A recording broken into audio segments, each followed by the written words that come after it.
So up next, we've got Madison, who is an enterprise sales development rep at Cognism. And Cognism, just a shout out, they were the Sales Confidence very first sponsor, and they've just become a diamond sponsor. So shout out to Cognism, round of applause.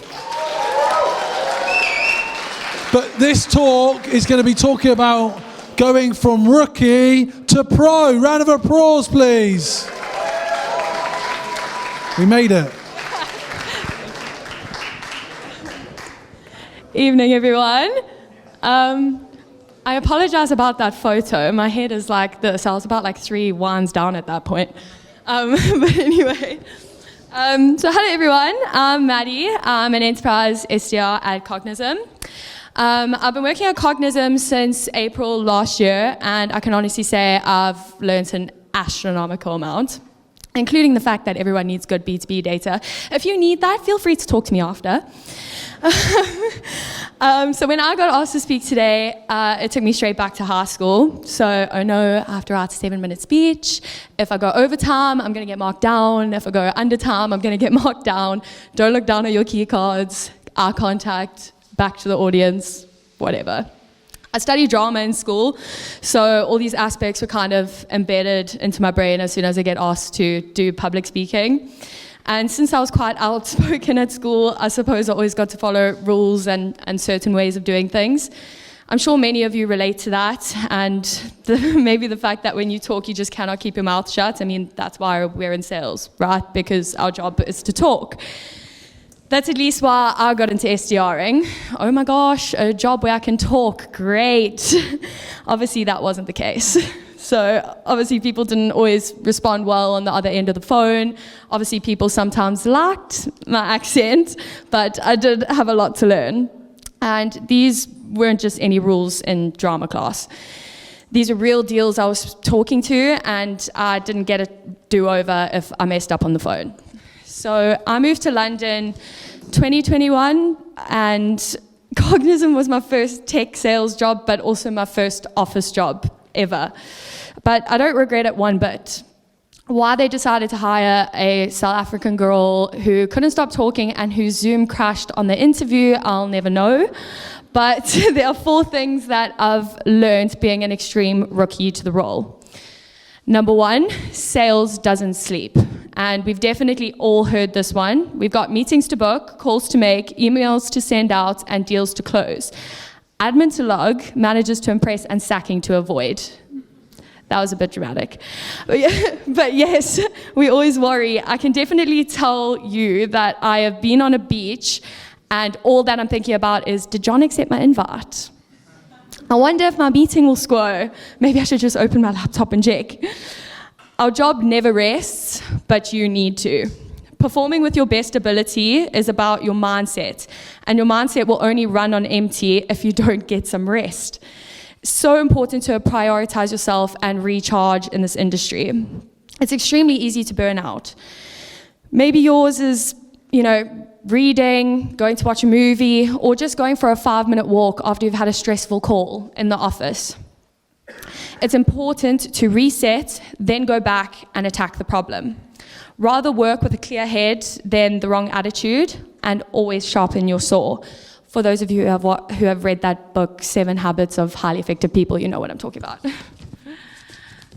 Number 2, yes, you are getting paid. Yes, you are doing the job and you are responsible for yourself, but it is one company, one team, and one goal. The space can get very competitive. Trust me, I know. And it can be easy to compare yourself and put yourself down, and then maybe you aren't performing as well as the person next to you. You immediately jump to conclusions and experience the lows of being in sales.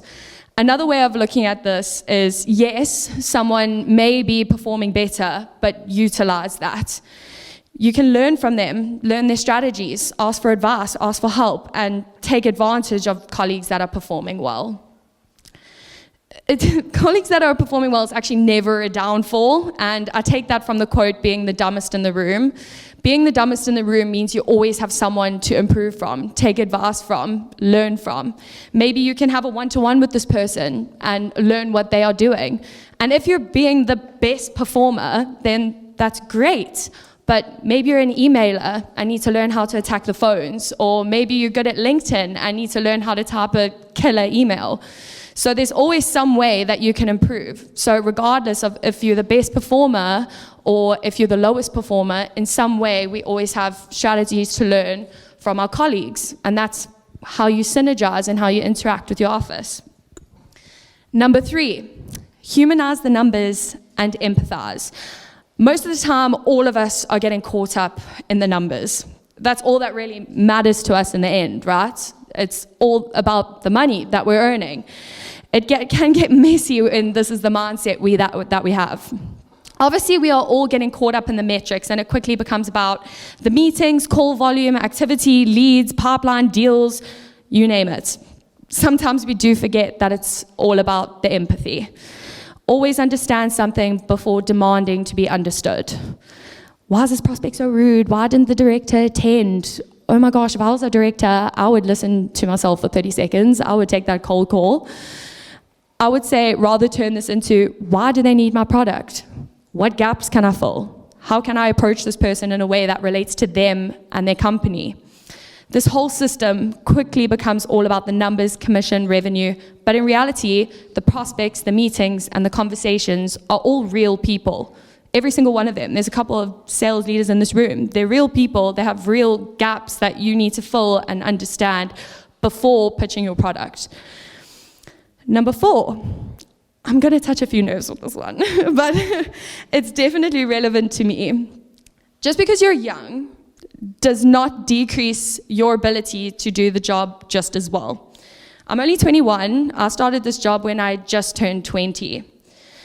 Does that mean I had no idea what I was doing and I wasn't good at it eventually? No. Does that mean I had any less knowledge? No. I did my research, I did my part beforehand, and learned everything I could about tech sales before putting my foot in the door. Always expand your knowledge wherever you can, whether that's by watching demos, listening back to your own calls, or reading articles. There's always information you may be missing out on. You might be the youngest in the room, but in this industry, you can be the youngest and the expert. Don't doubt yourself or your ability. Let it be known, and that will be your bread and butter, just like Cognizant with B2B data.